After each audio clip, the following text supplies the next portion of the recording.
So as I'm walking into the Fan Expo Dallas this weekend, I'm thinking, wow, I'm just going to see a wrestling legend and, some amazing people with amazing costumes and just going to have a good time. But I didn't expect to walk out with my heart cracked open and five powerful reminders about life and courage and really becoming who I'm meant to be. This was so powerful. This is not just a recap of meeting John Cena. It is going to be a story of what he taught me and how his words echoed through my own immigrant journey, my relationships, and the biggest risks I have taken in my life so far.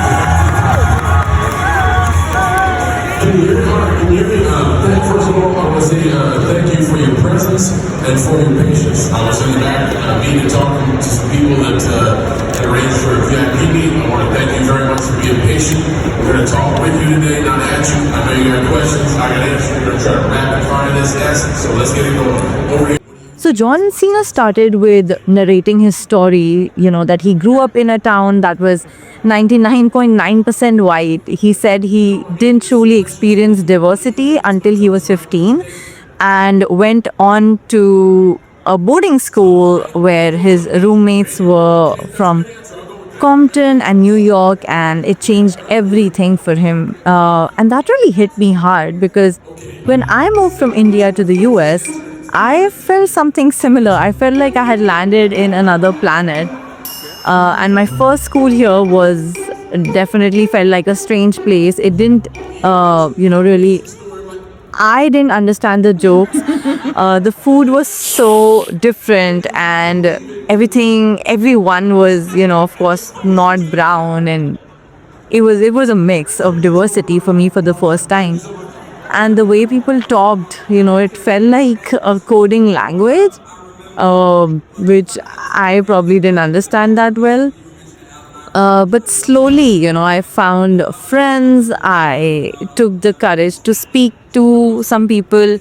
I got curious about their lives and they got curious about mine. So I learned that diversity is not just about appearances, it's about being curious. That's when I started becoming who I really am, a fusion of where I come from and what I choose to embrace. Just like John Cena, I learned to honor the world I was born into while growing with the one I chose.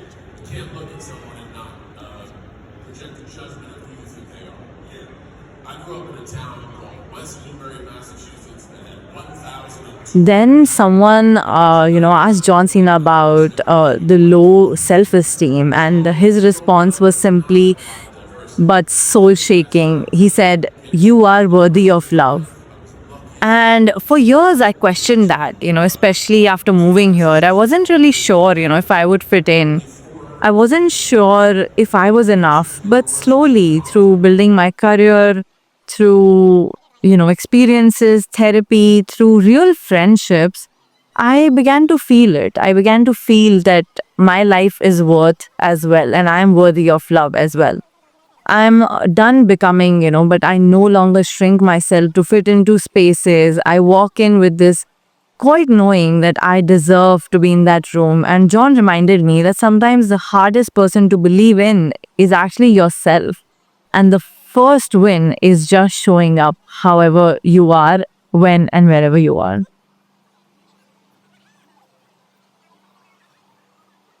Sino also spoke so beautifully about his wife, being his favorite partner, and not just because she is his wife, but because she chose to understand his world. She learned how matches are made, and she stood ringside and took the bumps. And it reminded me of my own, relationship and my own marriage. I used to think that I have to, handle everything alone, and and relationships are probably not for me. Because I didn't want to trust anyone and I didn't even know if I could take this responsibility. But when I met my partner, I realized that real partnership isn't just love, it's witnessing, it's choosing to be in the ring together. And when I let him into my messy dreams, my fears and my business ideas, and he didn't flinch at all. He asked, how can I help? And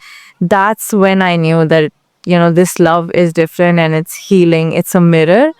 And if I can find it, then everybody else can find it too.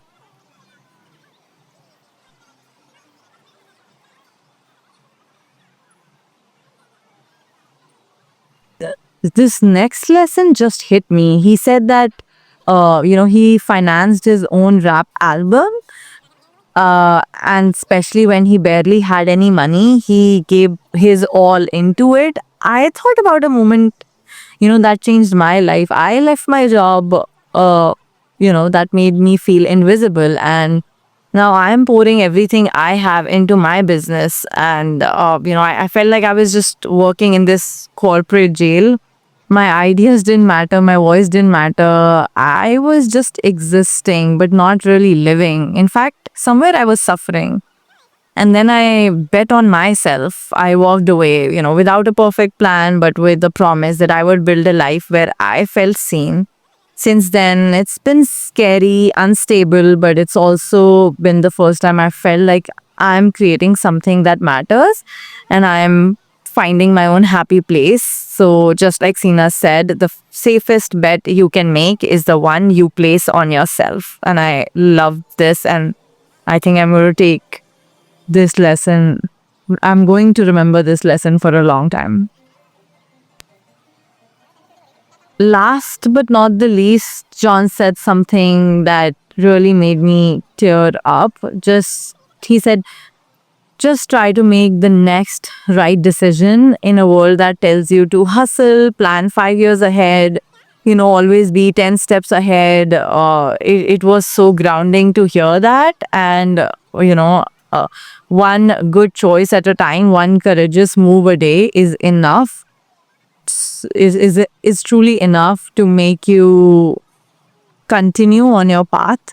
And that's how I live now, not chasing perfection, just practicing courage, whether it's sharing my story, launching my blog, building my business to help others like me. I am asking myself every day, what's the next right thing for me in this moment?